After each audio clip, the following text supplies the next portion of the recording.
Hi everyone, this is Angela Davis with the Center for Accessible Living, and today we are talking about emergency and winter preparedness. So what are some possible emergencies to plan for in Kentucky?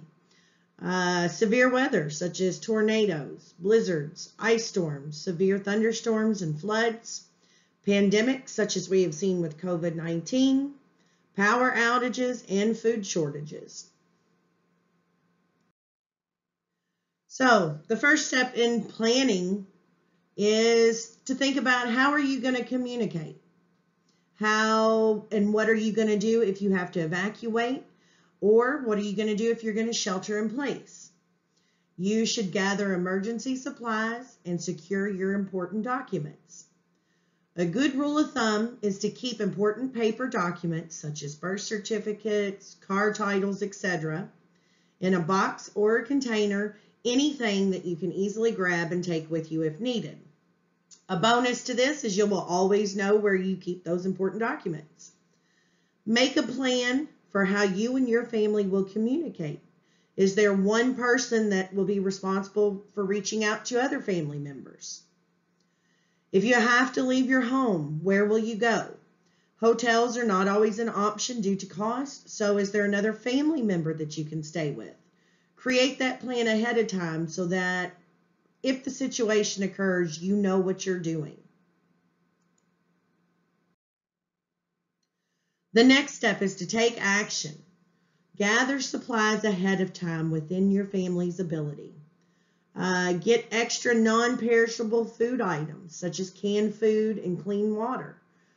Keep extra blankets, a first aid kit. If the situation does happen, gather your medications that you or anyone else in your home may take daily and put them in some sort of storage container so that you can take them with you and keep them safe. You also would want to gather supplies for any pets in the home, such as their food and extra water. So here is what the American Red Cross recommends be in a first aid kit. You can gather as much as you can, or you can buy a kit that includes everything. I'll actually show later on some prices. So in a first aid kit, you should have compress dressings, adhesive bandages or band-aids, cloth tape, antibiotic ointment, antiseptic wipe packets, aspirin, one breathing barrier, hydrocortisone ointment, non-latex gloves, instant cold compress, one emergency blanket, a gauze roll and gauze pads, oral thermometer, and 2 triangular bandages. Now, if you're going to try to build this on your own, buying each individual item, just buy what you can. It's better to have something available than absolutely nothing. And some of these items you can buy at Dollar Tree for $1, such as the aspirin and the hydrocortisone and antibiotic ointments. Another good recommendation is to have a car emergency kit in case you're stuck in your car.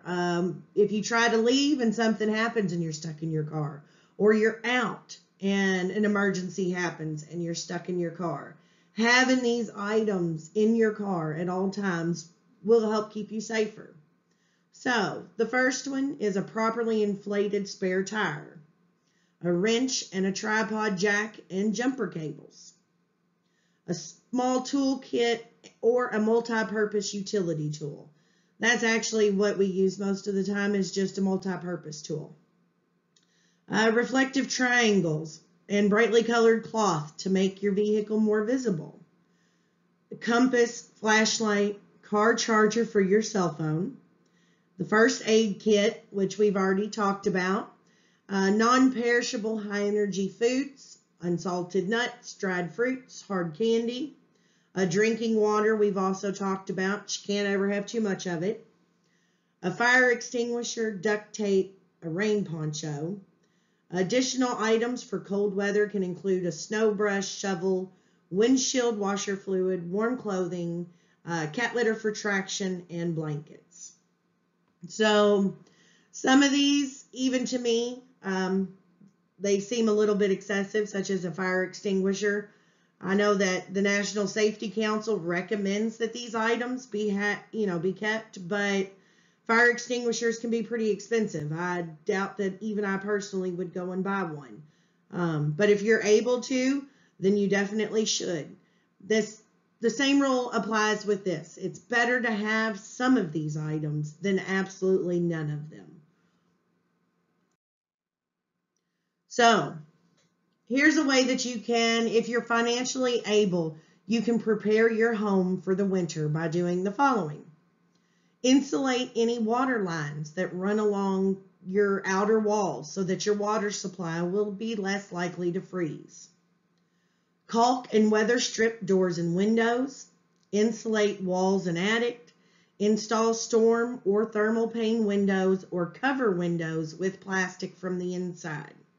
That's actually something I've done in quite a few of the homes I've lived in, is plastic and duct tape on the inside.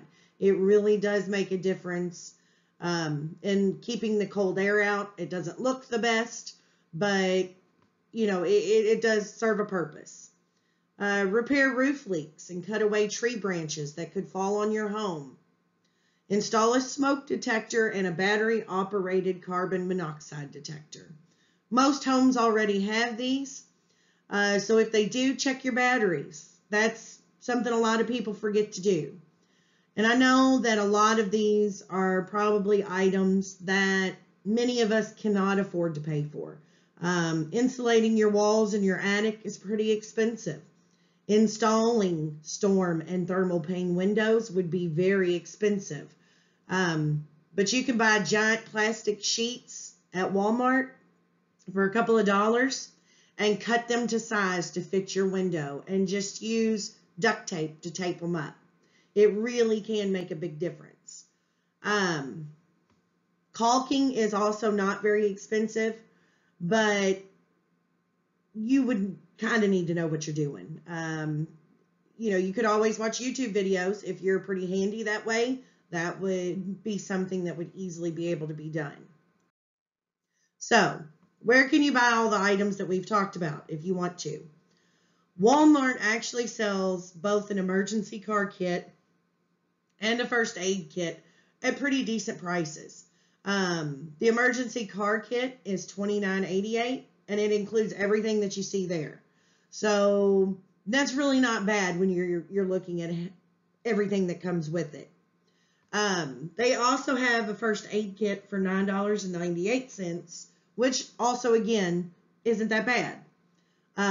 Walmart also sells small blankets for $2.50 in the store.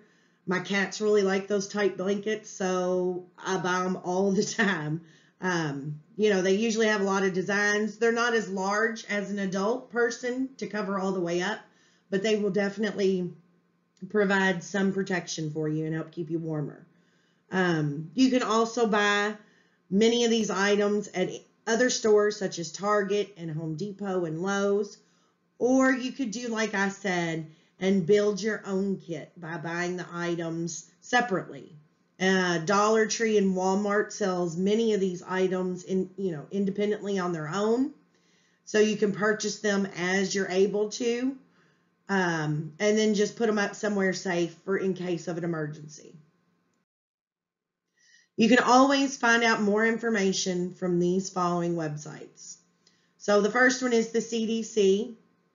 That is a good prepare at home website that you're going to be able to look at. Ready.gov and FEMA.gov are both websites that are going to be providing a great amount of information if you want to look more into this. Hopefully this gives you a good start base to know where to start to prepare for an emergency, to prepare your home during the winter time.